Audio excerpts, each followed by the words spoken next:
The tactical advantages that various U.S. precision munitions brought to Ukraine have been eroded by enemy jamming, the U.S. Army commander in charge of those efforts said Tuesday.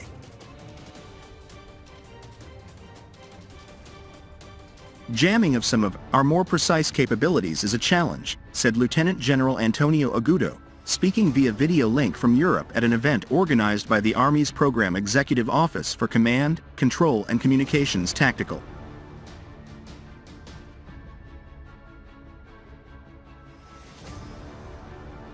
Since December 2022, Agudo has led Security Assistance Group Ukraine, the umbrella organization for coordinating Allied military aid to Ukraine.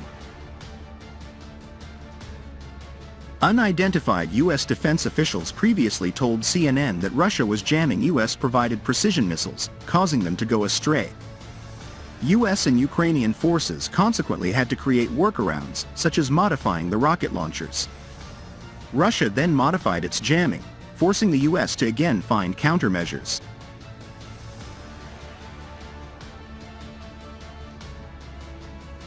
Such weapons, such as the guided multiple-launch rocket system, once provided Ukraine with a key advantage on the battlefield by pushing Russian ammunition depots back beyond their range. Leaked U.S. documents also stated that Russia was jamming GPS-guided bombs that the U.S. had given to Ukraine.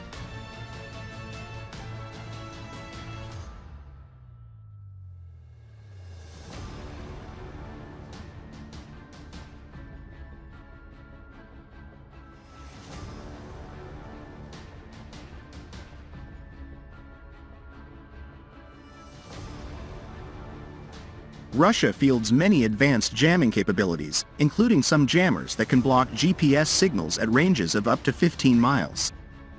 Ukrainian soldiers have reported that Russian jammers frequently down their drones, and may also be behind problems with using the widely used Starlink satellite internet system.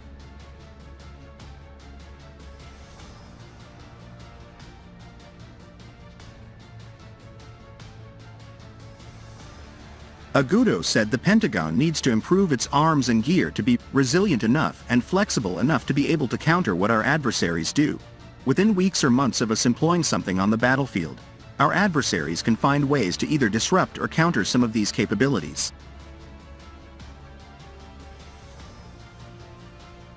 The U.S. should also improve communications between allies, Agudo added, including sharing information on everything from logistics to battlefield data. Agudo said the battlefield intelligence sharing system Maven is being used to plan logistics for supporting Ukraine, and said AI tools might further speed the planning process.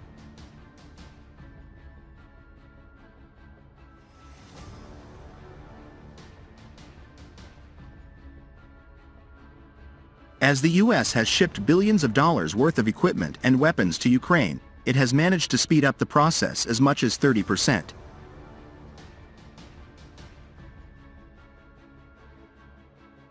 Echoing the U.S. Army's current push to reduce the size of command posts, Agudo also said Army command post technology needed to be mobile and much smaller, while still providing the same capabilities.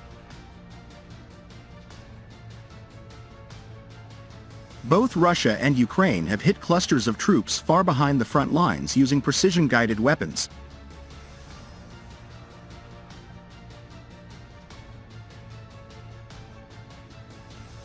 Electronic warfare technology targets communications, navigation and guidance systems to locate, blind and deceive the enemy and direct lethal blows.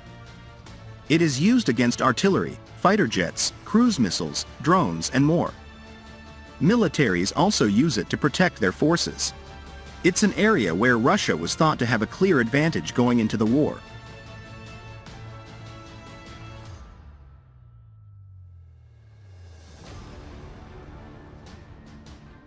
It has become far more of a factor in fierce fighting in eastern Ukraine, where shorter, easier to defend supply lines let Russia move electronic warfare gear closer to the battlefield.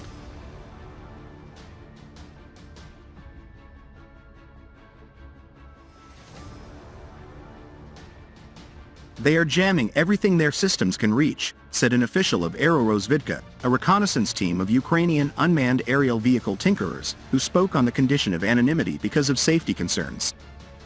We can't say they dominate, but they hinder us greatly.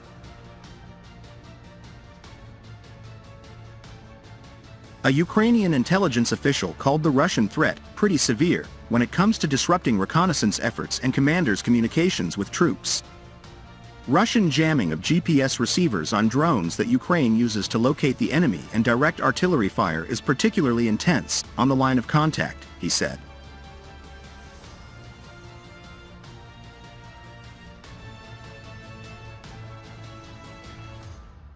Ukraine has scored some successes in countering Russia's electronic warfare efforts.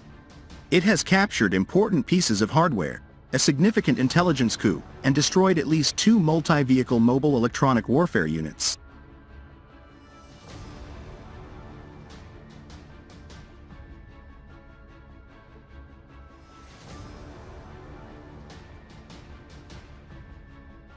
Electronic war has 3 basic elements: probe, attack, and protect.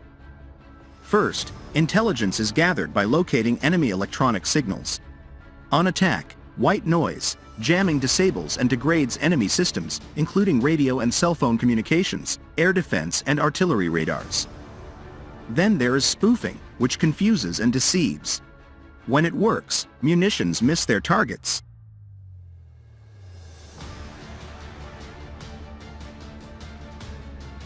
Operating on a modern battlefield without data is really hard, said retired Colonel Lori Buckout, a former U.S. Army electronic warfare chief.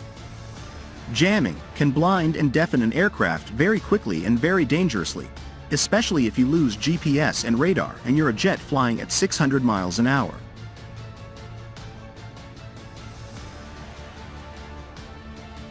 All of which explains the secrecy around electronic warfare. It is an incredibly classified field because it is highly dependent on evolving, bleeding-edge technologies where gains can be copied and erased very quickly, said James Stidham, a communications security expert who has consulted for the U.S. State and Homeland Security Departments.